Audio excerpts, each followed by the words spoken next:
Hello, friends. It's noontime on Wednesday, the day before Thanksgiving, and we are back with Whispers from Eternity, broadcasting to you live from the Blue Lotus Temple in Bothell, Washington.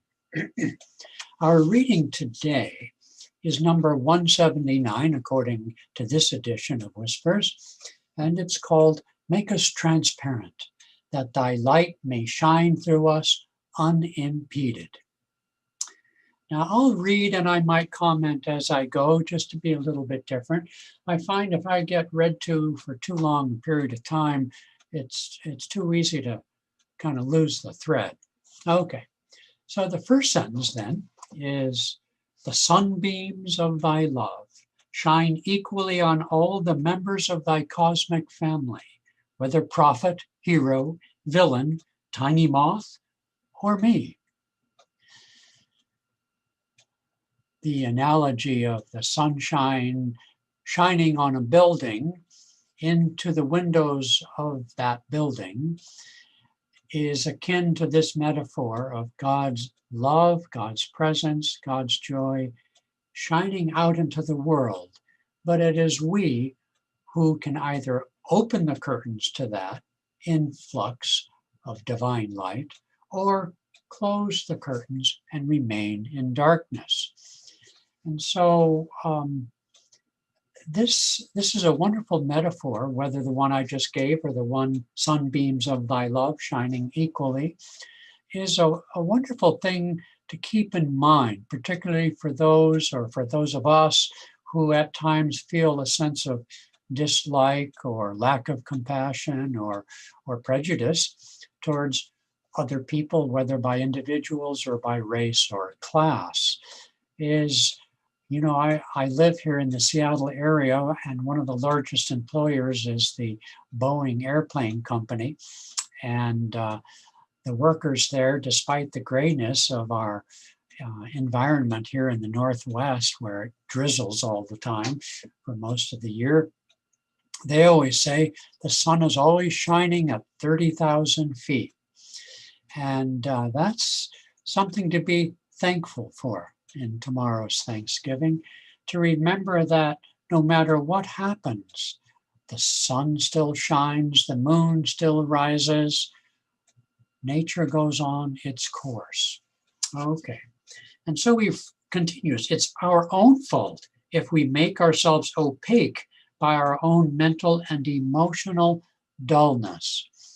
I would add that in addition to our dullness, there's also our own sort of raging emotional vortices that obscure that sunshine. So its dullness is certainly a part of it because we are asleep, but that dullness is particularly for devotees who are striving to live in that light. That dullness is as much the result of our own emotional escapades, our own emotional turmoil and turbulence. Teach us, then, he writes, to wipe away the dirt of error from the windows of our understanding. Now, that's a more complicated thing. Wipe the dirt away from the windows of our understanding. I'm not sure what to make of that image. Dirt, I would see as wiping it away, rather, I would see as simply becoming calm so that intuition can shine into our minds the reality that we face, meaning the understanding of what's real in a given situation. So that dirt would be our emotional turbulence, as I mentioned, our confusion, really our mental static. Wipe those away from the windows of our understanding. Windows don't provide understanding, but windows provide a view onto what is clear and right and true. But we have to look out that window, which is to say, open our eyes, be still and know. Our arms are weak for the task, owing to our long inner spiritual resistance. Now the metaphor moves on, rather humorously in my book, to wire, to electricity, to resistance. And resistance in a wire creates heat, as we know. And so my understanding of electricity is rather poor, but if a wire is too thick, it creates resistance. A thinner wire can, I believe, transmit with less resistance the voltage going through it. So our arms are weak for the task owing to resistance. You know, in muscle testing, you tense your arm, let's say, and somebody pushes it down to test your resistance. In that case, the resistance indicates the strength that you have potentially available. In this case, the metaphor is a bit reversed. In this case, the resistance is like that thick wire through which the voltage of divine wisdom, love, joy, etc., the divine presence, is creating heat because it can't get through that thick wire. Okay. O Master Cleanser, lend power to our efforts, that we may wipe away every last spot that clings to our minds, obscuring our transparency and preventing free entry to thy light. Well, this sentence at least follows the metaphor of clearing the dirt of error from our windows. Oh, make us fully clean again, invisible in our egos, because transmitting only visions of thy beauty, which lies within us.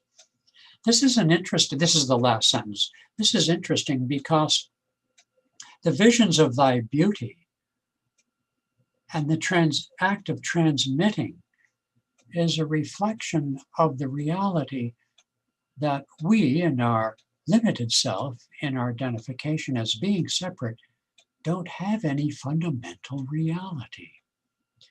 The life that flows within our veins is a gift or a participation in the overarching spirit, the overarching gift of life universal. And so the path of spiritual awakening is an awakening to that simple fact that we are a spark of the infinite power, a spark of the infinite light. And that as we can clear the mind with the dirt of our windows from the obscuring static of ego activity, then we can transmit the beauty, the harmony, the light, the joy that is innate to the most fundamental reality out of which all the obscuring realities have come. And so this brings us, that concludes the thing, but that brings us, of course, to the eve of Thanksgiving. Now, later today, Padma and I will write a message to go out to friends as a traditional message of Thanksgiving. And tomorrow morning, we have a Thanksgiving service live stream broadcast here from the Blue Lotus Temple in the upstairs sanctuary that will include music and chanting and so forth, at the end of which Padma and I will do a live broadcast address. So I don't want to take my time on whispers here to focus too much on Thanksgiving.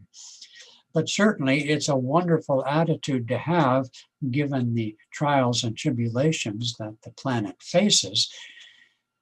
Expressing gratitude, looking for reasons to be grateful is certainly part of our tools of spiritual awakening.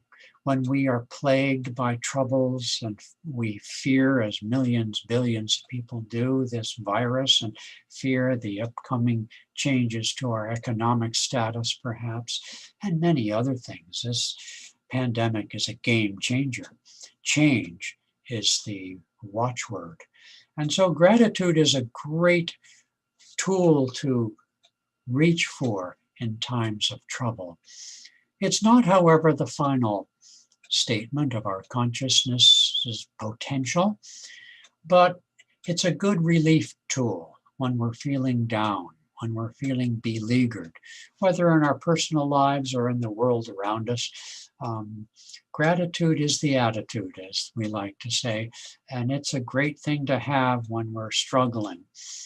Beyond gratitude, though, that's something we may want to talk about at another time.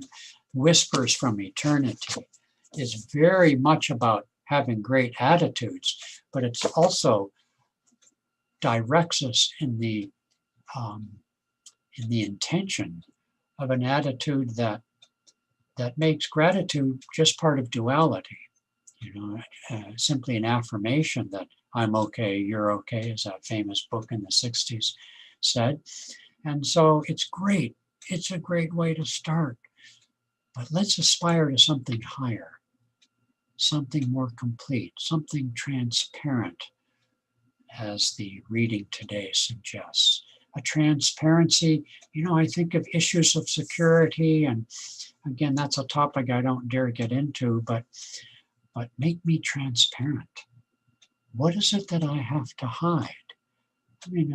Apart from protecting my life and security from bad people who want to steal things from me, but transparency is the openness to God, the openness of every thought, every emotion, offering it at the feet of God, at the feet of transparency. Swami Kriyananda, our friend and founder of Ananda, a direct disciple of Yogananda, lived his life in the fishbowl of divine transparency.